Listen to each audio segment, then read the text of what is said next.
ओकारं बिंदु संयुक्तं नित्यं ध्यायन्ति योगिना कामदं मोक्षदं चैव ओंकाराय नमो नमः। अविरल शब्द घन होगा प्रक्षाली सकल भूतल कलंका मुनि विरूपासी तीर्था सरस्वती हरतुन दूरितम अज्ञानातिमिरांधानां ज्ञानांजन शलाकया चक्षुरुन्मिलितं येन तस्मै श्री गुरुवे नमः। श्री परम गुरुवे नमः। परम्पराचार्य गुरुभ्यो नमः। सकल कलुष विध्वंसकम श्रीशां परिवर्धकम धर्म संबंधकम भव्य जीव मन प्रतिबोधकारकम पुण्य प्रकाश पापणासमिदम शास्त्रम श्री उत्तर पुराण ग्रंथराज नामधेयम अस्य मूल ग्रंथ करता श्री सर्वज्ञ देवास्तर ग्रंथ करता श्री गंधर देवा प्रतिगंधर देवा तेषा बचम सारता मासाद्य श्रीमद गुंधराचार्य न विरचित शास्त्रम श्रोता है सावधान शृण्वन्तु मंगलम भगवान वीरो मंगलम गौतमो गणी मंगलम कुंद कुंदादेव जैन धर्मोस्तु मंगलम सर्वमंगल मांगल्यम सर्व कल्याण कारकम प्रधानम सर्वधर्मानां जैनम जयतु शासनम जैनम जयतु शासनम जैनम जयतु शासनम सरस्वती नमस्तुभ्यं वरदे कामरूपिणी विद्यारंभम करिष्यामि सिद्धिर्भवतु मे सदा। द्वादशं जिनवानी माता की जय। परम मांगलिक ग्रंथ उत्तर पुराण ग्रंथराज की जय। गुरुधर आचार्य की जय। पन्नालाल जी साहित्यकार की जय। अढ़ाई दीप पे विराजमान सभी आचार्य उपाध्याय सर्व साधु के चरणों में नमोस्तु नमोस्तु नमोस्तु। सभी आरिका माता जी के चरणों में बंदामी बंदामी बंदामी। सभी क्षुल्लक क्षुल्लिका इच्छा में इच्छा में इच्छा में। सभी प्रतिमाधारी के चरणों में ग्रुप में विराजमान प्रतिमाधारी के चरणों में वंदना वंदना वंदना। ग्रुप में विराजमान पूज्य जनों का सादर चरण स्पर्श से सादर जय जिनेन्द्र। श्रीमते सकल ज्ञान साम्राज्य पद्मी से धर्म चक्र वृते भर्तृ नमः संसार भीमुषे। बोलो आदिनाथ भगवान की जय। प्रणाम दीदी। पृष्ठ संख्या 44। दीदी को प्रणाम, सभी को सादर जय जिने। चतुर्पंचाशतम पर्व। पेज नंबर क्या बोला श्वेता जी? पेज नंबर क्या बोला आपने? 44 44। नहीं भाई साहब कर रहे हैं क्या? समरी करेंगे क्या? समरी नहीं भाई साहब नहीं करेंगे। तो कौन कर रही है? सरिता भाई। हाँ सरिता कर रही है। एक प्रश्न पूछें क्या? हाँ बोलिए। ये पिछले में एक प्रश्न आया था, ये वत्स देश के भगवान अजितनाथ से लेकर भगवान पद्म प्रभु तक कितने पूर्व भव के जीवों को तीर्थंकर प्रकृति का सौभाग्य प्राप्त हुआ? तो इसका आंसर है 2 सॉरी। तो अजितनाथ भगवान के बाद संभवनाथ और 3 भगवान हुए ना, इसमें 2 लिखा है, इसलिए थोड़ा संशय था तो पूछ रहे थे। वाले प्रश्न पत्र में क्या है मुन्नी जी? नहीं, 5वां प्रश्न है, उसमें आंसर तो ये दिया है कि 2 थे। हाँ। लेकिन ये पूछ रहे हैं अजितनाथ भगवान से लेकर पद्म प्रभु भगवान तक पूर्व भव के जीवों को तीर्थंकर प्रकृति का सौभाग्य प्राप्त हुआ कितने? जो तीर्थंकर होते हैं उन्हीं को तीर्थंकर प्रकृति का बंध होता है ना। हाँ। तो अजितनाथ भगवान के बाद में तो पद्म प्रभु तक 2 ही थोड़ी हुए थे भगवान। उनके पूर्व भाव के जीव का पूछा है ना, तो 2 ही पूर्व भाव के जो जीव थे उनको तो 2 ही थे। हम दीदी से पूछ रहे हैं। नहीं वो ठीक है। आप अच्छा है कि जो इसमें ग्रुप में जिन्होंने परीक्षा दी है वो ज्यादा अच्छा आंसर देंगे। वैसे अच्छा। तो अजितनाथ जी का चूंकि वो प्रश्न पत्र भी नहीं खुला हुआ ना मेरे सामने, तो वैसे तो अजितनाथ भगवान के बाद पद्म प्रभु में 2 तीर्थंकर बीच में हो गए। 2 नहीं 3 हुए हैं। हाँ यही तो हम बोल रहे, 3 बार आंसर है 2।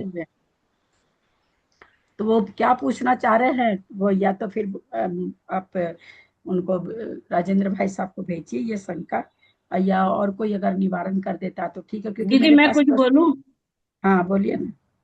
मतलब इसमें तीनों भगवान के पूर्व जन्म के जो तीर्थंकर प्रकृति का बन के ना उनका पूछा वत्स देश में, तो उसमें 2 ही भगवान का आया। तीनों के अलग अलग देश है, कोई मिथिला नगर है ऐसे करके ना। अच्छा। उस हिसाब से अलग अलग है।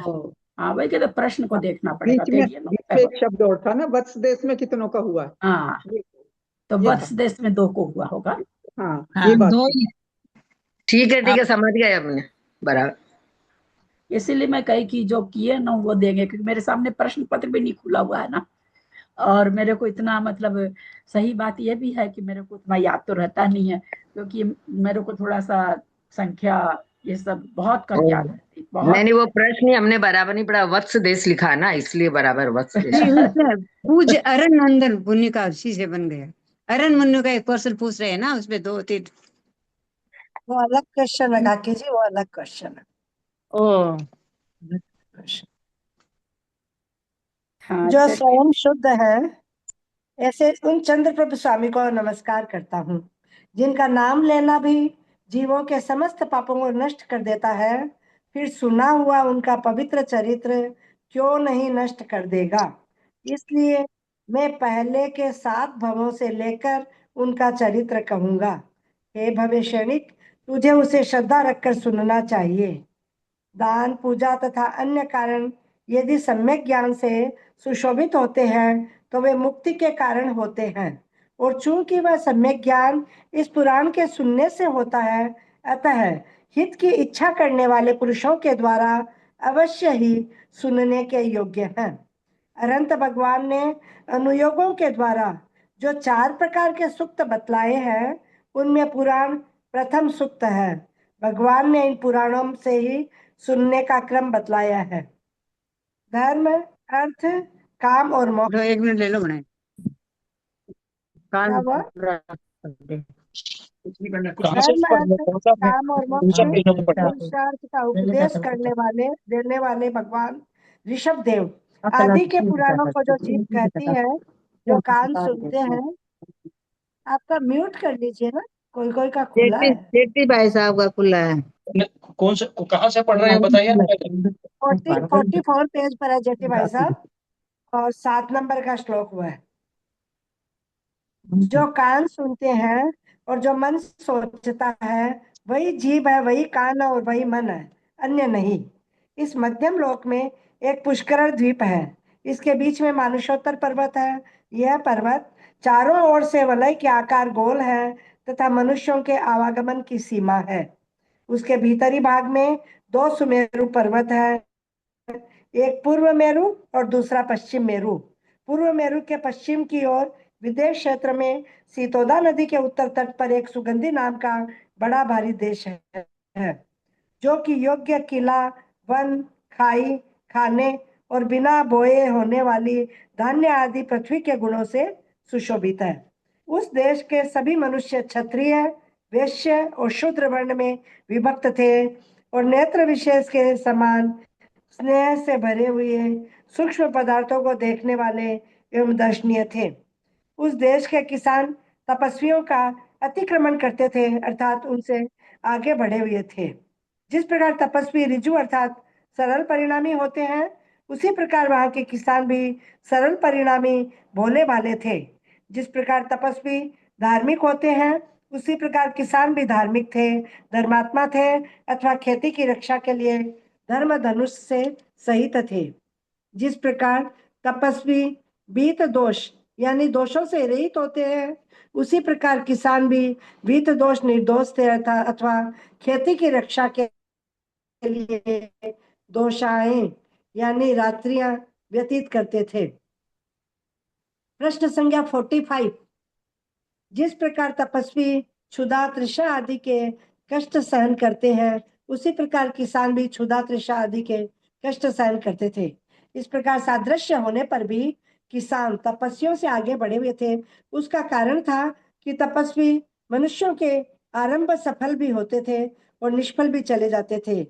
मनुष्यों के आरंभ सफल भी होते थे और निष्फल भी चले जाते थे, परंतु किसानों के आरंभ निश्चित रूप से सफल ही रहते थे। वहां के सरोवर अत्यंत निर्मल थे, सुख से उपभोग करने के योग्य थे, कमलों से सहित थे, संताप का छेद करने वाले थे, अगाध गहरे थे और मन तथा नेत्रों को हरण करने वाले थे। वहां के खेत राजा के भंडार के समान जान पड़ते थे, क्योंकि जिस प्रकार राजाओं के भंडार सब प्रकार के अनाज से परिपूर्ण रहते हैं, उसी प्रकार वहां के खेत भी सब प्रकार के अनाज से परिपूर्ण रहते थे। राजाओं के भंडार जिस प्रकार हमेशा सबको संतुष्ट करते हैं, उसी प्रकार वहां के खेत भी हमेशा सबको संतुष्ट रखते थे। और राजाओं के भंडार जिस प्रकार संपन्न संपत्ति से युक्त रहते हैं, उसी प्रकार वहां के खेत भी धान्य रूपी संपत्ति से संपन्न रहते थे, अथवा समन्तात पन्ना संपन्ना, सब ओर से प्राप्त करने योग्य थे। वहां के गांव इतने समीप थे कि मुर्गा भी एक से उड़कर दूसरे पर जा सकता था। उत्तम थे, उनमें बहुत से किसान रहते थे, पशु धन धान्य आदि से परिपूर्ण थे, उनमें निरंतर काम काज होते रहते थे तथा सब प्रकार से निराकुल थे। वे गांव दंड आदि की बाधा से रहित होने के कारण सर्व संपत्तियों से सुशोभित थे, वर्णाश्रम से भरपूर थे और वहीं रहने वाले लोगों का अनुकरण करने वाले थे। वह देश ऐसे मार्गों से सहित था जिनमें जगह जगह कंधों पर्यंत पानी भरा हुआ था, जी धीरे धीरे बोलेगा, थोड़ा फास्ट हो। अथवा जो असंचारी दुर्गम थे, अथवा जो असंचारी आने जाने की रुकावट से रहित थे। वहां के वृक्ष फलों से लदे हुए तथा कांटों से रहित थे। 8 प्रकार के भयों में से वह एक भी भय दिखाई नहीं देता था। और यहाँ के वन समीपवर्ती गलियों रूपी स्त्रियों के आश्रय थे। नीति शास्त्र के विद्वानों ने देश के जो जो लक्षण कहे हैं, यह देश उन सब का लक्ष्य था, अर्थात वे सब लक्षण इसमें पाए जाते थे। उस देश में धन की हानि सत्पात्र को दान देते समय होती थी, अन्य समय नहीं। समीचीन क्रिया की हानि फल प्राप्त होने पर ही होती थी, अन्य समय नहीं। उन्नति की हानि विनय के स्थान पर होती थी, अन्य समय पर नहीं। और प्राणों की हानि आयु समान होने पर ही होती थी, अन्य समय नहीं। ऊंचे उठे पदार्थों में यदि कठोरता थी तो स्त्रियों के स्तनों में ही उतनी अन्यत्र नहीं थी। प्रपात यदि था तो हाथियों में ही था, अर्थात उन्हीं का मत झरता था। अन्य मनुष्यों में प्रपात अर्थात पतन नहीं था, अथवा प्रपात था तो गुहा आदि निम्न स्थानवर्ती वृक्षों में ही था, अन्यत्र नहीं। वहां यदि दंड था तो छत्र अथवा तराजू में ही था, वहां के मनुष्यों में दंड नहीं था, अर्थात उनका कभी जुर्माना नहीं होता था। तीक्ष्णता यानी तेजस्विता यदि थी तो कोतवाल आदि में ही, वहां के मनुष्यों में तीक्ष्णता नहीं, क्रूरता नहीं थी। रुकावट केवल पुलों में ही थी, वहां के मनुष्यों में किसी प्रकार की रुकावट नहीं थी। पेज नंबर 46 है। और अपवाद यदि था तो व्याकरण शास्त्र में ही था, वहां के मनुष्यों में अपवाद अपयश नहीं था। निस्त्रिंश शब्द कृपाण में ही आता था, अर्थात कृपाण ही त्रिशद्भ्यो गोलिभ्यो निर्गत इति निस्त्रिंश है, 30 अंगुल से बड़ी रहती थी, यानी कृपाण 30 अंगुल से बड़ी रहती थी। वहां के मनुष्यों में निस्त्रिंश क्रूर यानी क्रूर शब्द का प्रयोग होता था। विश्वासित्व अर्थात सब चीजें खा जाना, यह शब्द अग्नि में ही था। वहां के मनुष्यों में विश्वासित्व सर्वभक्षकपना नहीं था। एक तो चीज समझ में को नहीं सरिता भाई, निश्चित जी? शब्द कृपाणी आता था, तार कृपाणी तीस शब्द लिंगो निरोगता इतनी नीच तीर्थ से काई 30 मुझसे बड़ी रहती थी। काई चीज है, क्या चीज है? ए मैं वापस पढ़ रही हूँ दीदी। निस्त्रिंश शब्द कृपाण से ही आता था, अर्थात कृपाण ही 30 अंगुल से बड़ी रहती थी।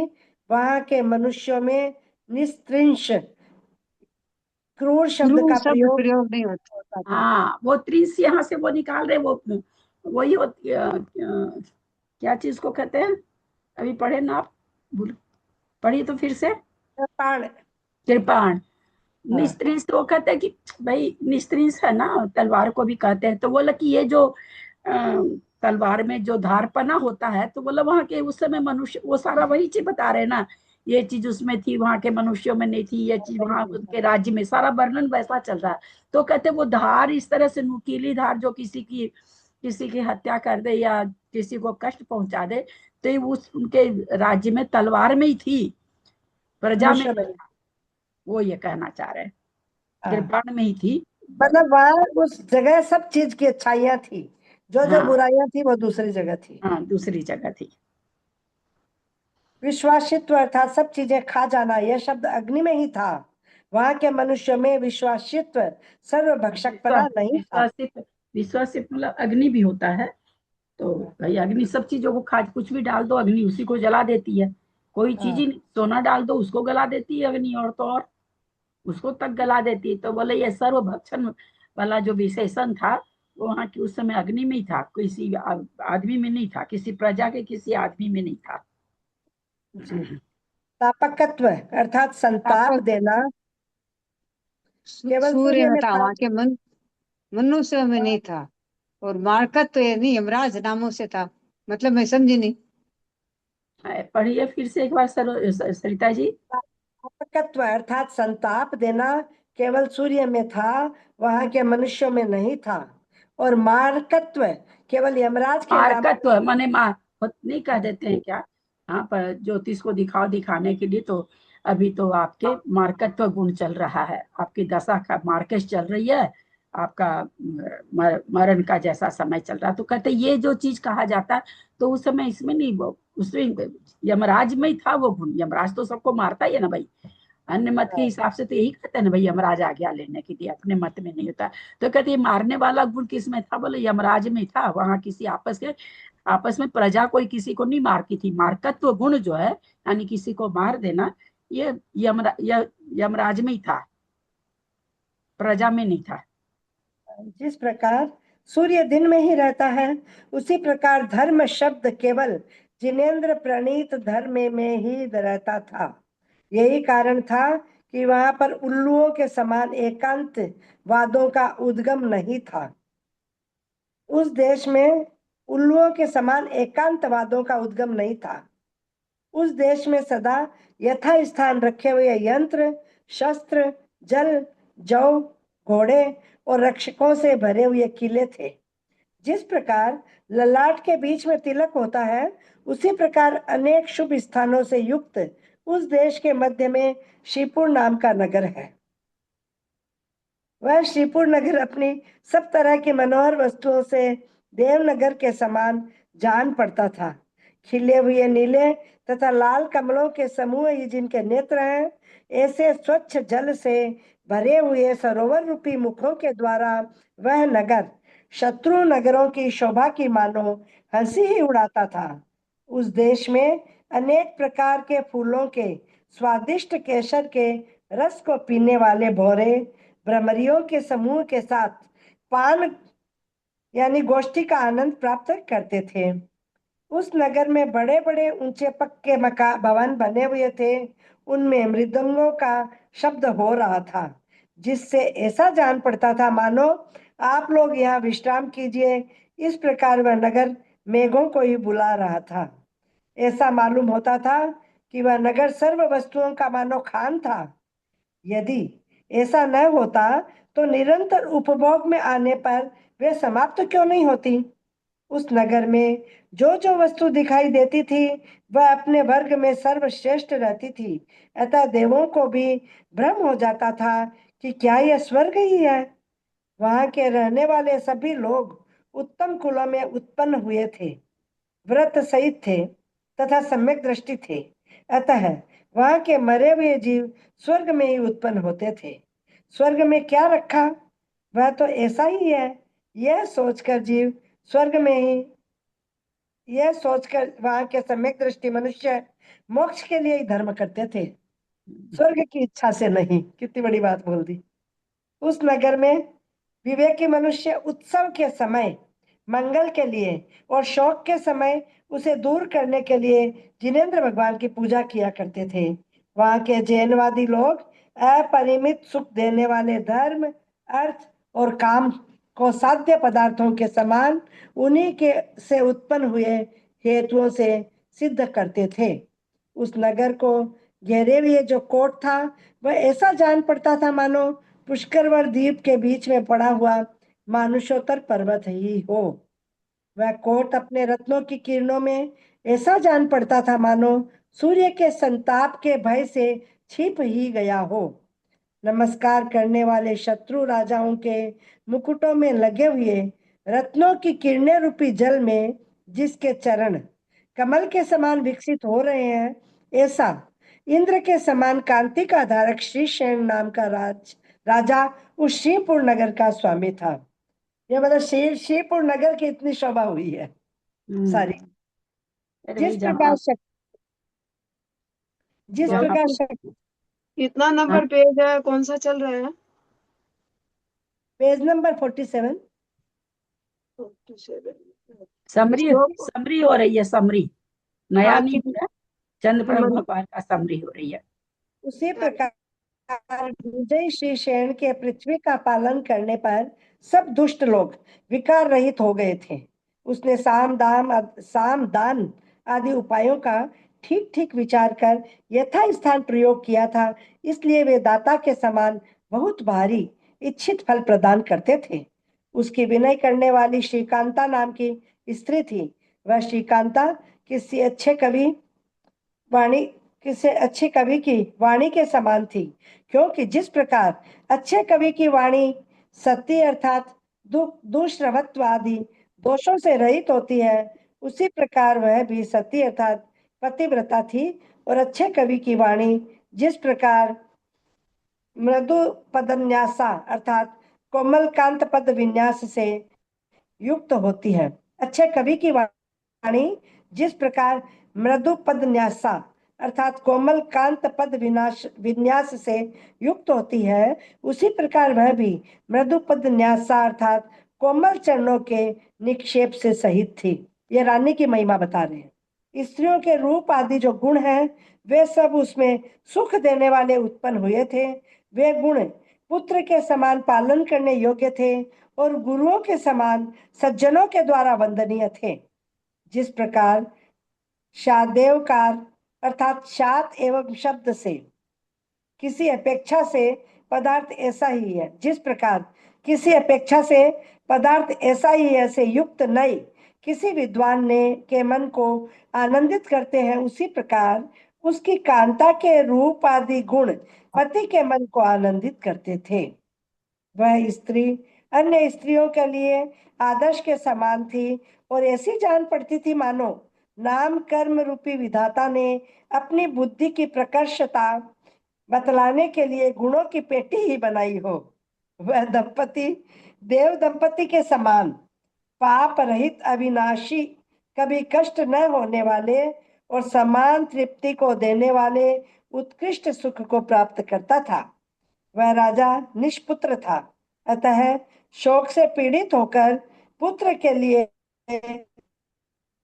अकेला अपने मन में निम्न प्रकार विचार करने लगा। स्त्रियां संसार की लता के समान है और उत्तम पुत्र उनके फल के समान है। यदि मनुष्य के पुत्र नहीं हुए तो इस पापी मनुष्य के लिए पुत्रहीन पापिनी स्त्रियों से क्या प्रयोजन है। जिसने देव योग से पुत्र का मुख कमल नहीं देखा है, वह 6 खंड की लक्ष्मी का मुख भले ही देख ले, पर उससे क्या लाभ है। उसने पुत्र प्राप्त करने के लिए मतलब तब तो इसको रानी की बुराई कर दी। तो हाँ,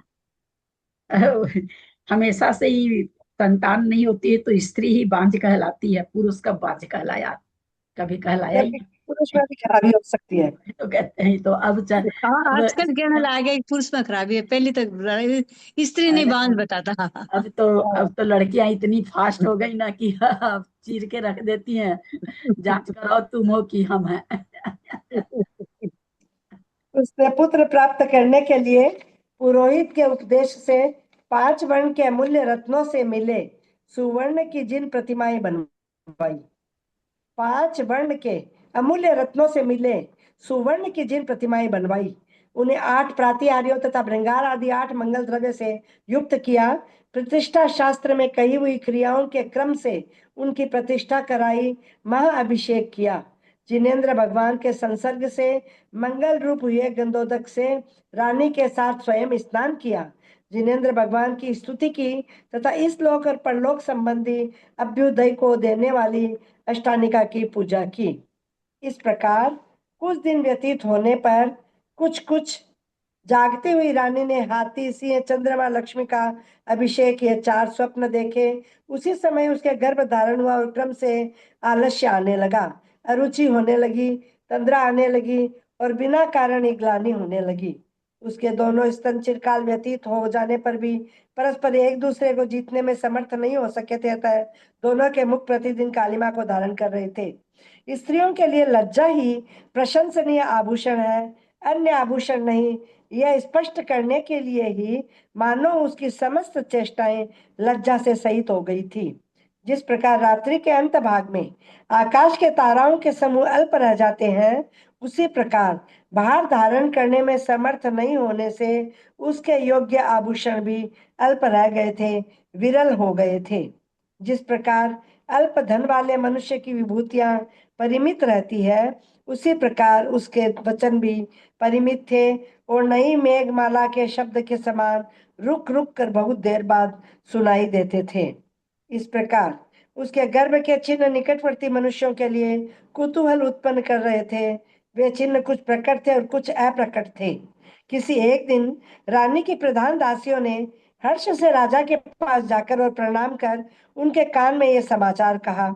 यद्यपि यह समाचार दासियों के मुख की प्रसन्नता से पहले ही सूचित हो गया था, तो भी उन्होंने कहा था। गर्भ धारण का समाचार सुनकर राजा का मुख कमल ऐसा विकसित हो गया जैसा कि सूर्योदय से कमल और चंद्रोदय से कुमुद विकसित हो जाता है। जो वंश रूपी समुद्र को वृद्धिगत करने के लिए चंद्रोदय के समान है, अथवा कुल को अलंकृत करने के लिए तिलक के समान है, ऐसा पुत्र का प्रादुर्भाव किसके संतोष के लिए नहीं होता। जिसका मुख कमल अभी देखने को नहीं मिला है, केवल गर्भ में ही स्थित है, ऐसा भी जब मुझे इस प्रकार संतुष्ट कर रहा है, तब मुख दिखने पर कितना संतुष्ट करेगा, इस बात का क्या कहना है। ऐसा मानकर राजा ने उन दासियों के लिए इच्छित पुरस्कार दिया और द्विगुणित आनंदित होता हुआ कुछ आप्तजनों के साथ वह रानी के घर गया। वहां उसने नेत्रों को सुख देने वाली रानी को ऐसा देखा मानो मेघ से युक्त आकाश ही हो, अथवा रत्न गर्भा पृथ्वी हो, अथवा उदय होने के समीपवर्ती सूर्य से युक्त पूर्व दिशा ही हो। राजा को देखकर रानी खड़ी होने की चेष्टा करने लगी, परंतु हे देवी बैठी रहो, इस प्रकार राजा के मना किए जाने पर बैठी रही।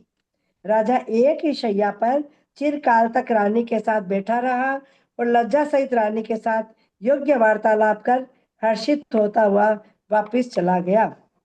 तदनंतर कितने दिन व्यतीत हो जाने पर पुण्य कर्म के उदय से अथवा गुरु शुक्र आदि शुभ ग्रहों के विद्यमान रहते हुए उसने जिस प्रकार इंद्र की दिशा यानी प्राची सूर्य को उत्पन्न करती है, शरत ऋतु पके हुए धान को उत्पन्न करती है और कीर्ति महोदय को उत्पन्न करती है, कीर्ति महोदय को उत्पन्न करती है, उसी प्रकार रानी ने उत्तम पुत्र उत्पन्न किया, जिसका भाग्य बढ़ रहा है और जो संपूर्ण लक्ष्मी पाने के योग्य है।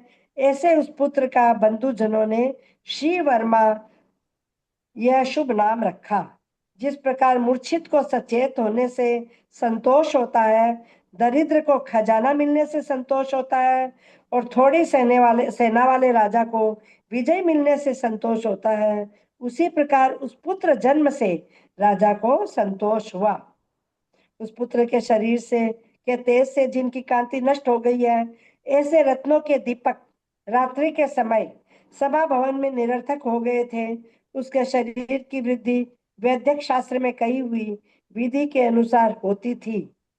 उसके शरीर की वृद्धि वैदिक शास्त्र में कही हुई विधि के अनुसार होती थी और अच्छी क्रियाओं को करने वाली बुद्धि की वृद्धि व्याकरण आदि शास्त्रों के अनुसार हुई थी।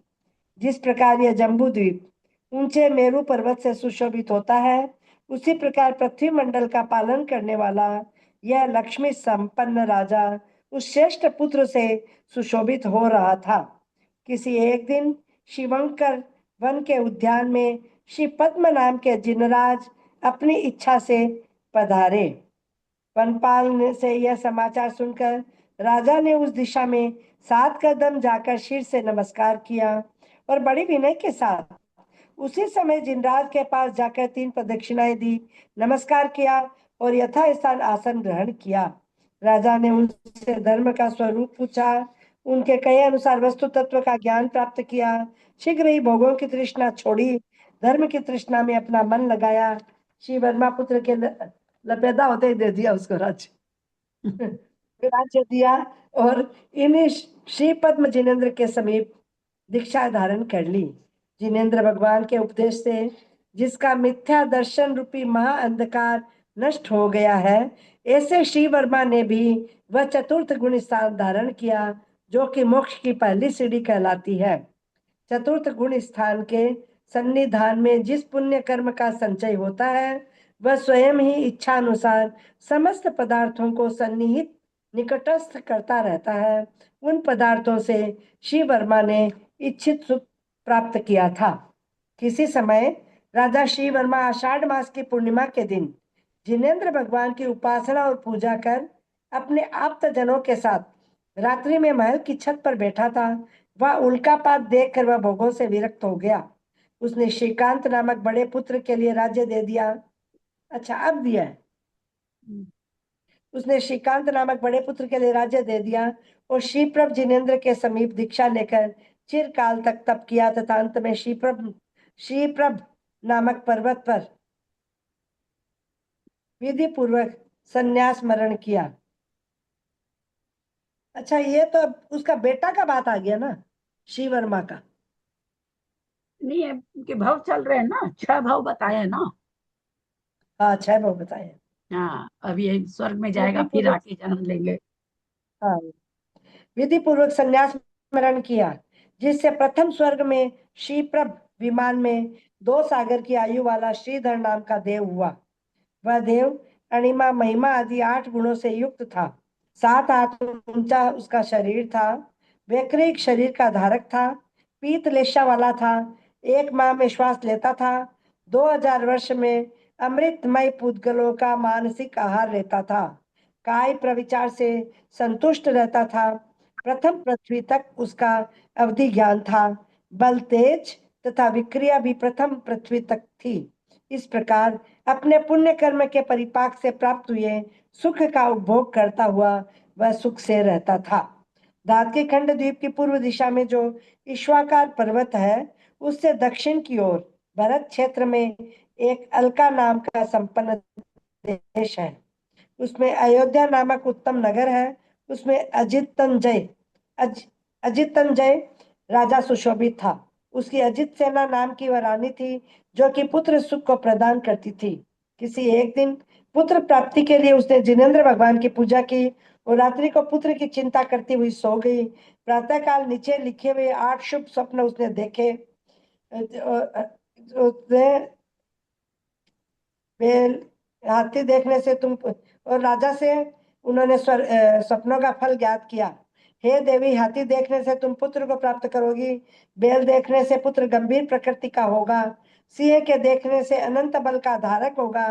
चंद्रमा के देखने से सबको संतुष्ट करने वाला होगा। सूर्य के देखने से तेज और प्रताप से युक्त होगा। सरोवर के देखने से शंख चक्र आदि 32 लक्षणों से सहित होगा।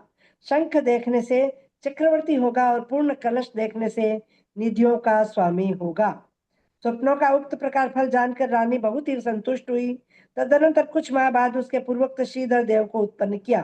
राजा ने शत्रुओं को जीतने वाले इस पुत्र का अजित सेन नाम रखा।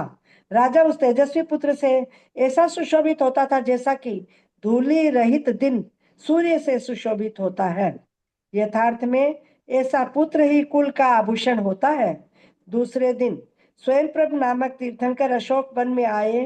राजा ने परिवार के साथ जाकर उनकी पूजा की, स्तुति की, धर्मोपदेश सुना और सज्जनों के छोड़ने योग्य राज्य शत्रुओं को जीतने वाले अजित सेन पुत्र के लिए देखकर संयम धारण कर लिया तथा स्वयं केवल अजित सेन ज्ञानी चौथा बन भाव गया। आगे सर का अजित सेन चौथा भाव आगे के यह तो काउंटिंग करनी पड़ी, हमारे हिसाब है तो चौथा ही भाव। चौथा है ना शायद। इस अनुराग से भरी हुई राज्य लक्ष्मी ने कुमार अजित सेन को अपने वश कर लिया, जिससे वह युवावस्था में ही प्रौढ़ की तरह मुख्य सुखों का अनुभव करने लगा। उसके पुण्य कर्म के उदय से चक्रवर्ती के चक्र रत्न आदि जो जो चेतन अचेतन सामग्री उत्पन्न होती है वह सब आकर आकर उत्पन्न हो गई है। उसके समस्त दिशाओं के समूह को जीतने वाला चक्र रत्न प्रकट हुआ। चक्र रत्न के प्रकट होते ही उस विजयी के लिए दिग्विजय करना नगर के बाहर घूमने के समान सरल हो गया। इस चक्रवर्ती के कारण कोई भी दुखी नहीं था, और यद्यपि यह 6 खंड का स्वामी था फिर भी परिग्रह में इसकी आसक्ति नहीं थी। यथार्थ में पुण्य तो यही है जो पुण्य कर्म का बंध करने वाला हो।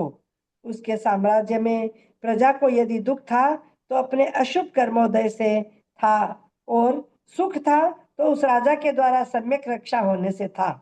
यही कारण था कि प्रजा उसकी वंदना करती थी। देव और विद्याधर राजाओं के मुकुटों के अग्रभाग पर चमकने वाले रत्नों की किरणों से निष्प्रभ बनाकर उसकी उन्नत आज्ञा ही सुशोभित होती थी।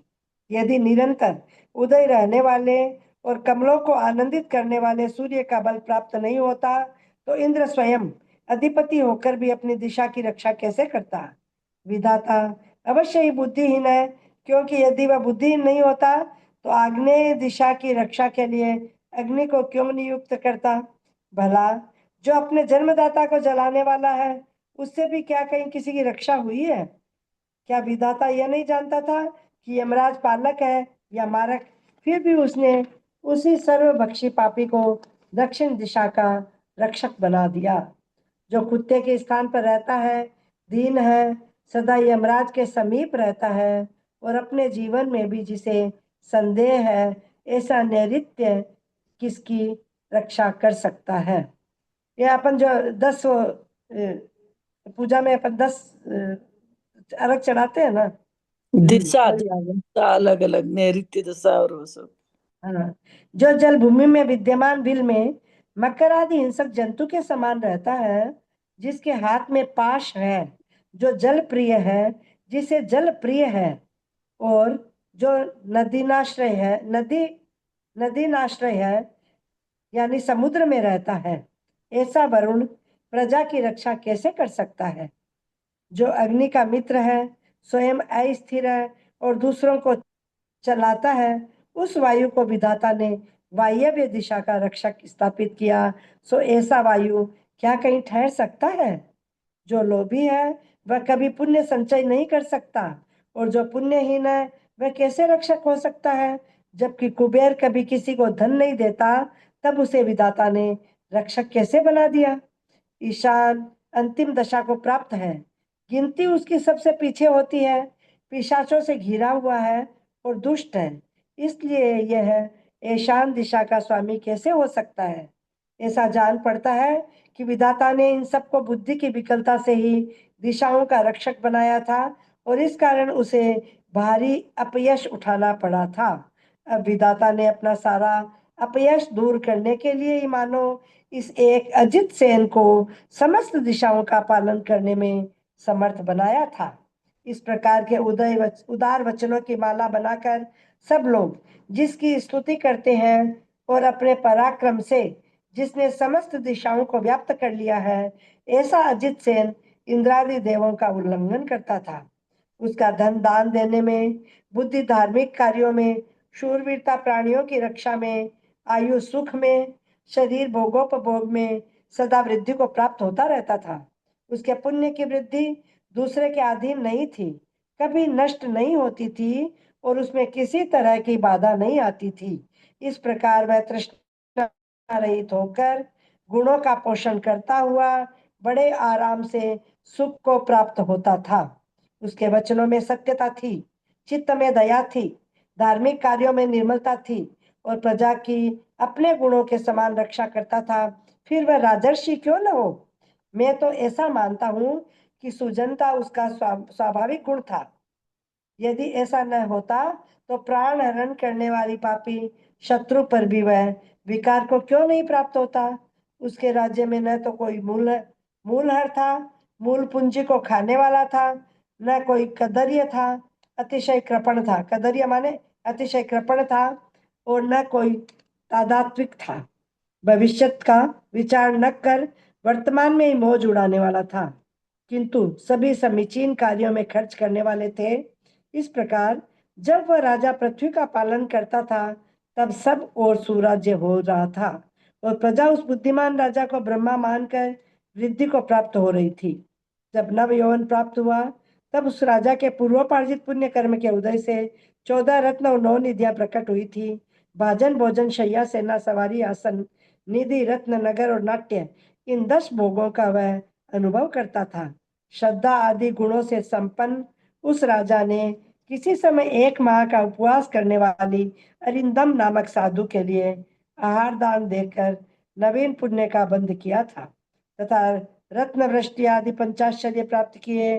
सो ठीक ही है, क्योंकि उत्तम कार्यों के करने में तत्पर रहने वाले मनुष्य को क्या दुर्लभ है। दूसरे दिन वह राजा गुप्त प्रभ जिनेन्द्र की वंदना करने के लिए मनोहर नामक उद्यान में गया। वहां उसने जिनेन्द्र भगवान के द्वारा कहे हुए श्रेष्ठ धर्म रूपी रसायन का पान किया, अपने पूर्व भाव के संबंध सुने, जिनसे भाई के समान प्रेरित हो शीघ्र ही वैराग्य प्राप्त किया। भाई के समान प्रेरित हो, पूर्व भाव के संबंध सुने, जिनसे भाई के समान प्रेरित हो। अच्छा, कोई भाई का बताया है कि उसने दीक्षा ली होगी है? वैराग्य प्राप्त कर लिया। वह जीत शत्रु नामक पुत्र के लिए राज्य देकर त्रैलोक्य विजयी मोह राजा को जीतने के लिए तत्पर हो गया तथा बहुत से राजाओं के साथ उसने तप धारण कर लिया। इस प्रकार निरतिचार तप कर आयु के अंत में वह नवस्तिलक नामक पर्वत के अग्रभाग पर शरीर छोड़कर 16वें स्वर्ग के शांतकार विमान में अच्युतेंद्र हुआ। वहां उसकी 22 सागर की आयु थी।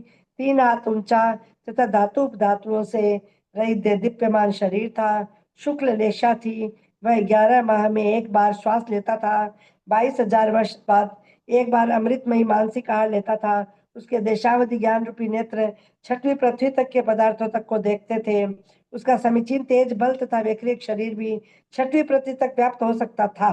इस प्रकार निर्मल सम्यक दर्शन को धारण करने वाला वह अच्युतेंद्र चिरकाल तक स्वर्ग के सुख भोग आयु के अंत में कहाँ उत्पन्न हुआ, यह कहते हैं। अब अगला आ गया। पूर्व धातकी खंड द्वीप में सीता नदी के दाहिने तट पर एक मंगलावती नाम का देश था। उसके रत्न संचय नगर में कनक प्रभ राजा राज्य करते थे। उनकी कनकमाला नाम की रानी थी। वह अहमिंद्र उन दोनों दंपतियों के शुभ सपनों द्वारा अपनी सूचना देता हुआ पद्मनाभ नाम का पुत्र उत्पन्न हुआ।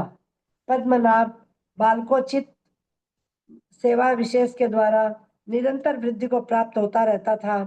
उपयोग तथा क्षमा आदि सब गुणों की पूर्णता हो जाने पर राजा ने उसे व्रत देकर विद्यागृह में प्रविष्ट कराया।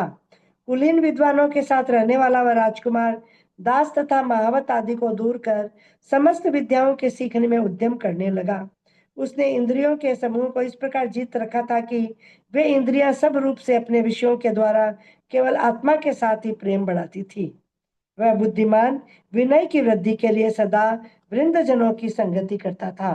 शास्त्रों से निर्णय कर विनय करना कृत्रिम विनय है और स्वभाव से ही विनय करना स्वाभाविक विनय है। जिस प्रकार चंद्रमा को पाकर गुरु और शुक्र ग्रह अत्यंत सुशोभित होते हैं, उसी प्रकार संपूर्ण कलाओं को धारण करने वाले अतिशय सुंदर उस राजकुमार को पाकर स्वाभाविक और कृत्रिम दोनों प्रकार के विमान अतिशय सुशोभित हो रहे थे। वह बुद्धिमान राजकुमार 16वें वर्ष में यौवन प्राप्त कर ऐसा सुशोभित हुआ जैसा कि विनयवान जितेंद्रिय संयमी वन को पाकर सुशोभित होता है। संयमी वन को पाकर सुशोभित होता है। जिस प्रकार भद्र जाति के हाथी को देखकर उसका शिक्षक हर्षित होता है, उसी प्रकार रूप, वंश, अवस्था और शिक्षा से संपन्न तथा विकार से रहित पुत्र को देखकर पिता बहुत ही हर्षित हुए।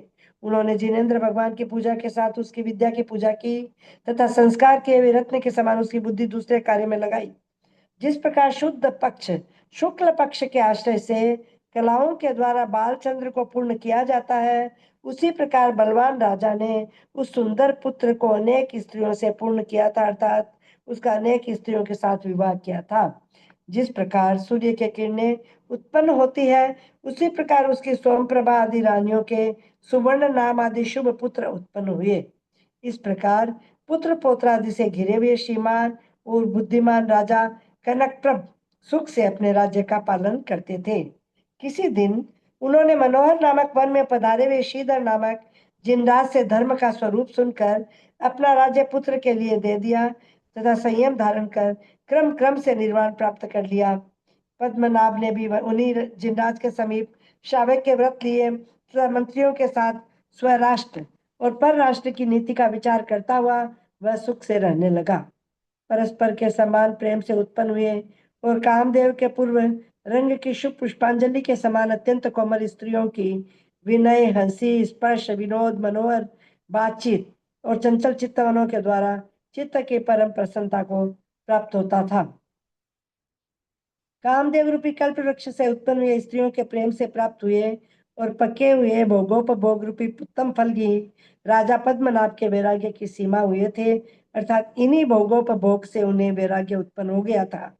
वे सब भोगोपभोग पूर्व में केवल पुण्य कर्म के फल है। इस प्रकार मूर्ख मनुष्यों को स्पष्ट रीति से बतलाता हुआ वह तेजस्वी पद्मनाभ सुखी हुआ था। विद्वानों में श्रेष्ठ पद्मनाभ भी श्रीधर मुनि के समीप धर्म का स्वरूप जानकर अपने हृदय में संसार और मोक्ष का यथार्थ स्वरूप इस प्रकार विचारने लगा। उसने विचार किया कि जब तक औदैहिक भाव रहता है तब तक आत्मा को संसार भ्रमण करना पड़ता है। औदैहिक भाव तब तक रहता है जब तक कि कर्म रहते हैं, और कर्म तब तक रहते हैं जब तक कि उनके कारण विद्यमान रहते हैं। कर्मों के कारण मिथ्यात्वादिक 5 है। उनमें से जहाँ मिथ्यात्व रहता है वहाँ बाकी के 4 कारण अवश्य रहते हैं। जहाँ असंयम रहता है वहाँ उसके सिवाय प्रमाद, कषाय और योग, ये 3 कारण रहते हैं। जहाँ प्रमाद रहता है वहाँ उसके सिवाय योग और कषाय, ये 2 कारण रहते हैं। जहाँ कषाय रहती है वहाँ उसके सिवाय योग कारण रहता है, और जहाँ कषाय का अभाव है वहाँ सिर्फ योग ही बंध का कारण रहता है। अपने अपने गुण स्थान में मिथ्यात्वादी कारणों का नाश होने से वहाँ उनके निमित्त से होने वाला बंध भी नष्ट हो जाता है। पहले सत्ता, बंध और उदय नष्ट होते हैं, उनके पश्चात 14वें गुण स्थान तक अपने अपने काल के अनुसार कर्म नष्ट होते हैं तथा कर्मों के नाश होने से संसार का नाश हो जाता है। जो पाप रूप है और जन्म मरण ही जिसका लक्षण है, ऐसे संसार के नष्ट हो जाने पर आत्मा के शायिक भाव ही शेष रह जाते हैं। उस समय यह आत्मा अपने आप में उन्हीं शायिक भावों के साथ बढ़ता रहता है। इस प्रकार जिनेन्द्र देव के द्वारा कहे हुए तत्व को नहीं जानने वाला वह प्राणी, जिसका अंत मिलना अत्यंत कठिन है, ऐसे संसार रूपी दुर्गम वन में अंधे के समान चिरकाल से भटक रहा है। अब मैं असंयम आदि कर्मबंध के समस्त कारणों को छोड़कर शुद्ध श्रद्धा आदि मोक्ष के 5 कारणों को प्राप्त होता हूँ, यानी धारण करता हूँ। यह दीदी पूरा तो आज होगा नहीं। इस प्रकार अंतरंग में हिताहित का यथार्थ स्वरूप जानकर पद्मनाभ ने बाह्य संपदाओं की प्रभुता सुवर्ण नाभ के लिए सुवर्ण और नाभ दे दी। समरी करते समय छोड़ छोड़ के पढ़ना चाहिए ना, इतना सारा। वो तो एक दीदी क्या एक होता है ना कि वो तो पहले पढ़ के लाइन लगाया हुआ रहता ना हमारा, तब होता नहीं तो हमको क्योंकि पता नहीं चलता है ना। 227 श्लोक है ना, छोड़ छोड़ हाँ के पढ़ दीजिए, पूरा कर दीजिए। पेपर तो आज उनका भेज भी दिए हैं लगता ठीक है, हुआ। ठीक है। राजाओं के साथ दीक्षा ग्रहण के लिए और अब वह मोक्ष के कारण भूत 16 कारण भावनाओं का चिंतन किया। तदंतर जब उनकी आयु 6 की बाकी रह गई, तब इस जम्बूद्वीप के भरत क्षेत्र में एक चंद्रपुर नाम का नगर था। उसमें महादेवी का महासेन राजा और महादेवी का नाम लक्ष्मणा था। और देवोपनीत वस्त्र, ये सब देवों ने उनका मतलब किया। राजा महासेन ने भी अवधि ज्ञान से उन स्वप्नों का फल जानकर रानी के लिए पृथक पृथक बतलाया, जिन्हें सुनकर वह बहुत ही हर्षित हुई। रानी को जो 16 स्वप्न आए उनको बताया। श्री री धृति आदि देवियां उसकी कांति, लज्जा, धैर्य, कीर्ति, बुद्धि और सौभाग्य संपत्ति को सदा बढ़ाती रहती थी। इस प्रकार कितने ही दिन व्यतीत हो जाने पर उसने पौष कृष्ण एकादशी के दिन शक्र योग में देव पूजित अचिंत्य प्रभा के धारक और 3 ज्ञान से संपन्न उस अमीन्द्र पुत्र को उत्पन्न किया। पहले आगे दीक्षा कल्याणक हाँ, बोलिए। दीक्षा दीक्षा कल्याणक है। भगवान कोई तो पता नहीं चलता ना। इंद्र उनके उत्पन्न होते ही यह कुवलय अर्थात पृथ्वी मंडल का समूह अथवा नील कमलों का समूह अत्यंत विकसित हो गया था। इसलिए इंद्र ने व्यवहार की प्रसिद्धि के लिए उसका चंद्रप्रभ यह सार्थक नाम रखा। त्रिलोकीनाथ के आगे आनंद नामक नाटक किया। भगवान सुपार्श्वनाथ के मोक्ष जाने के बाद जब 900 करोड़ सागर का अंतर बीत चुका था, तब भगवान चंद्रप्रभ उत्पन्न हुए थे। उनकी आयु भी इसी अंतर में सम्मिलित थी। 10 लाख पूर्व की उनकी आयु थी। 150 धनुष उनका शरीर था। द्वितीय के चंद्रमा की तरह वे बढ़ रहे थे, तो समस्त संसार उनकी स्तुति करता था। हे स्वामी, आप इधर आइए। इस प्रकार कुतूहलवश कोई देवी उन्हें बुलाती थी। उनका शरीर शुक्ल था और भाव भी शुक्ल उज्जवल थे। उनके यश और दशा से ज्योतिषी देवों की कांति छिप गई थी, इसलिए भोग भूमि लौट आई है, यह समझकर लोग संतुष्ट होने लगे थे। बाल्यावस्था ही से ही अमृत का भोजन करते हैं, अतः इनके शरीर की कांति मनुष्यों से भिन्न है, तथा उनके शरीर की कांति ऐसी सुशोभित होती थी मानो सूर्य और चंद्रमा की मिली हुई कांति हो। कारण के अनुकूल ही कार्य होता है। यदि यह लोकोक्ति सत्य है तो मानना पड़ता है कि इनकी लक्ष्मी और कीर्ति इन्हीं के गुणों से निर्मल हुई थी। भावार्थ, इनके गुण निर्मल थे, अतः उनसे जो लक्ष्मी और कीर्ति उत्पन्न हुई थी वह भी निर्मल ही थी। जो बहुत भारी विभूति से संपन्न है, जो स्नान आदि मांगलिक कार्यों से सजे रहते हैं और अलंकारों से सुशोभित है, ऐसे अतिशय कुशल भगवान कभी मनोहर वीणा बजाते थे, कभी मृदंग आदि बाजों के साथ गाना गाते थे, कभी कुबेर के साथ लाए हुए आभूषण तथा वस्त्र आदि देखते थे, कभी वादी प्रतिवादियों के द्वारा उपस्थापित पक्ष की परीक्षा करते थे, और कभी कुतूहलवश अपना दर्शन करने के लिए आए हुए भव्य जीवों को दर्शन देते थे। इस प्रकार अपना समय व्यतीत करते थे। जब भगवान कौमार अवस्था में थे, तभी धर्म आदि गुणों की वृद्धि हो गई थी और पाप आदि का क्षय हो गया था।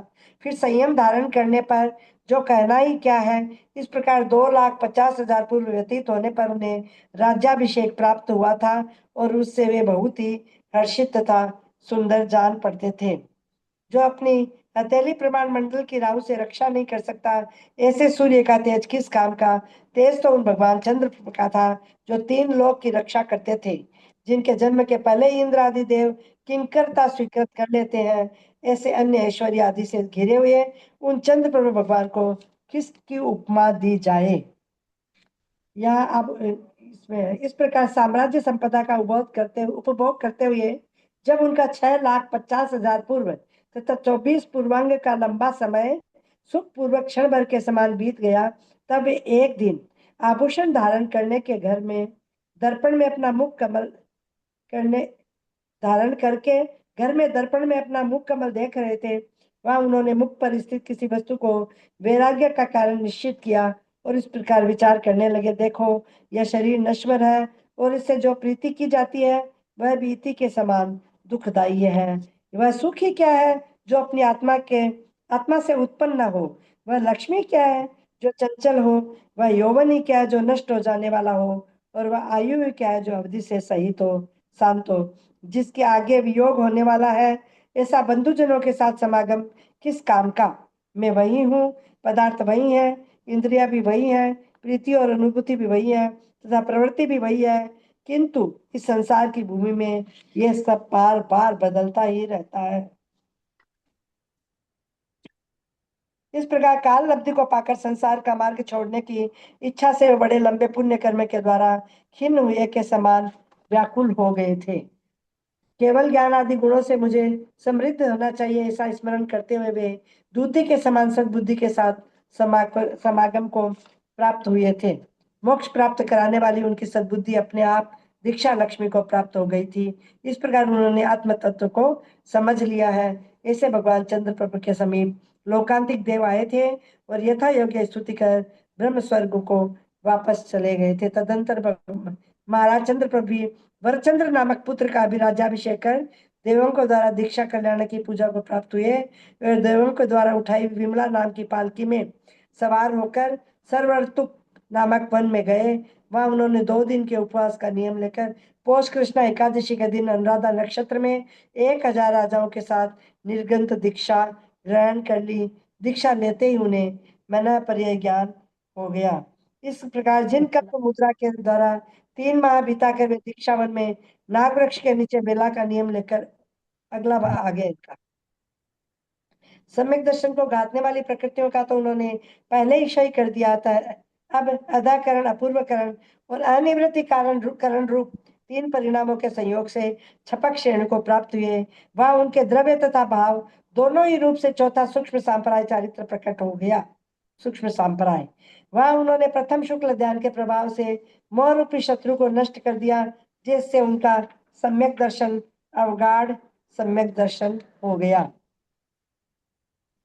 उस समय वे सर्वज्ञ थे, समस्त लोक के स्वामी थे, सबका हित करने वाले थे, सबके एकमात्र रक्षक थे, सर्वदर्शी थे, समस्त इंद्रों के द्वारा वंदनीय थे और समस्त पदार्थों का उपदेश देने वाले थे। 34 अतिशयों के द्वारा उनके विशेष वैभव का उदय प्रकट हो रहा था और 8 प्रातिहार्यों के द्वारा तीर्थंकर नाम कर्म का उदय व्यक्त हो रहा था।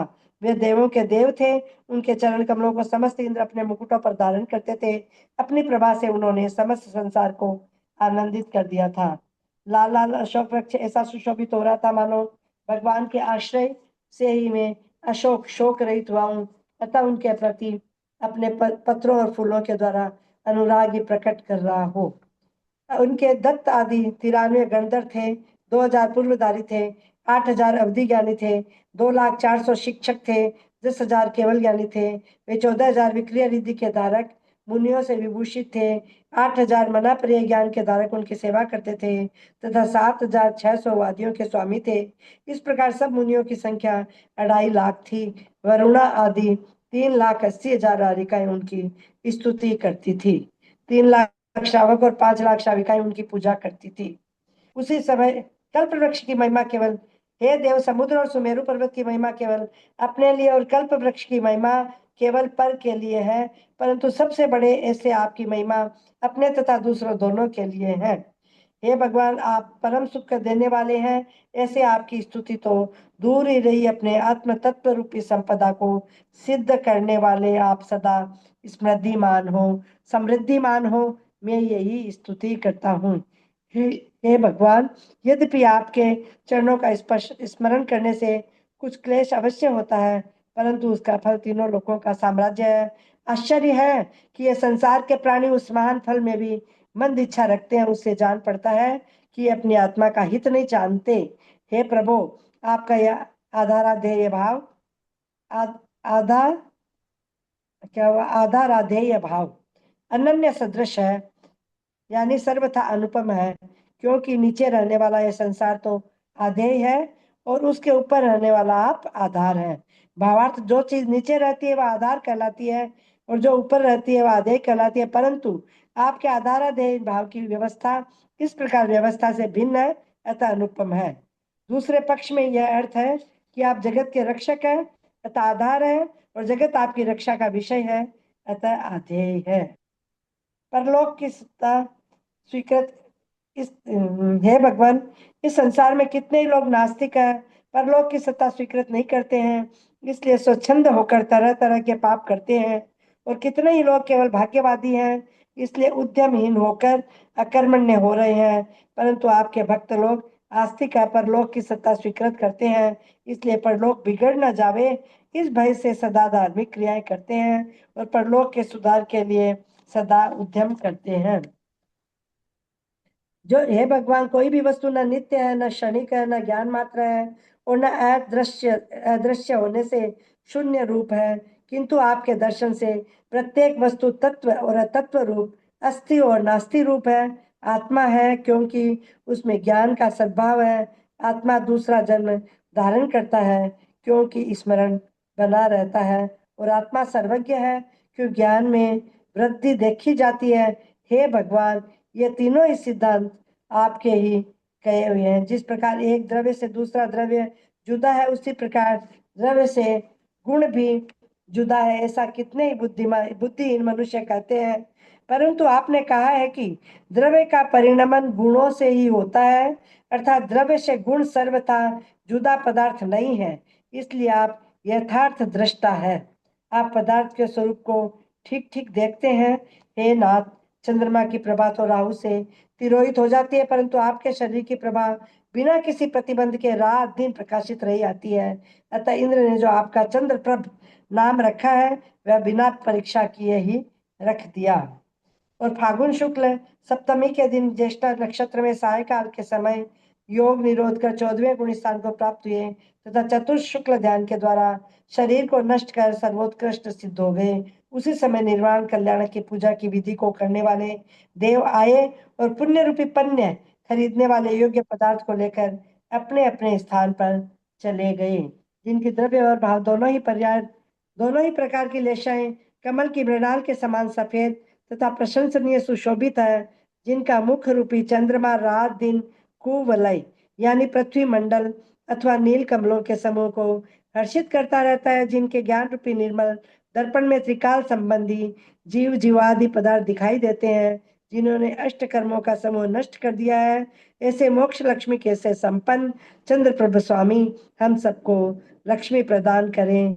जो पहले श्री वर्मा हुए, फिर श्रीधर देव हुए, तदनंतर अजित सेन हुए, तत्पश्चात अच्युत स्वर्ग से इंद्र हुए, फिर पद्मनाभ हुए, फिर अहमिंद्र हुए और तदनंतर अष्टम तीर्थंकर हुए। ऐसे चंद्रप्रभ स्वामी हम सबकी रक्षा करें। सारे भव आ गए इसमें, भव आ गए इसमें। बहुत लास्ट में दे दो ना। लंबो है। हाँ, लंबो बहुत है। जिनवाणी हाँ। स्तुति। चलिए छोटी सी जिनवानी स्तुति कर लीजिए। ललिता पूग गयो क्या? कोई भी कर हाँ, लीजिए। मोबाइल मैंने देख ली क्या? पूग गया क्या? हाँ धन्यवाद भी दे दिया। अच्छा, उसमें देख लेना, छोटे बड़े अक्षर हो तो बड़ा बना देख लेना। हाँ ठीक है, करिए करिए हेमांश- जिनवानी। हेमांशी पेपर आ चुका है, जिनवानी करिए, पेपर आ चुका है। चलिए मैं फटाक से करती हूँ। जवानी के ज्ञान ते सुझे लोका लोक, सोबानी मस्तक चढ़ो सदा दे तू तो। हे जिनवानी भारती तो ही जपू दिन रैन, जो तेरा शरणा गहे सो पावे सुख चैन। देव बजू अरहंत को गुरु से हो निर्ग्रंथ, दया धर्म पालू सदा यही मोक्ष का संग। जिनवानी माता की माता जय। की जय। 9 बार नमोकार।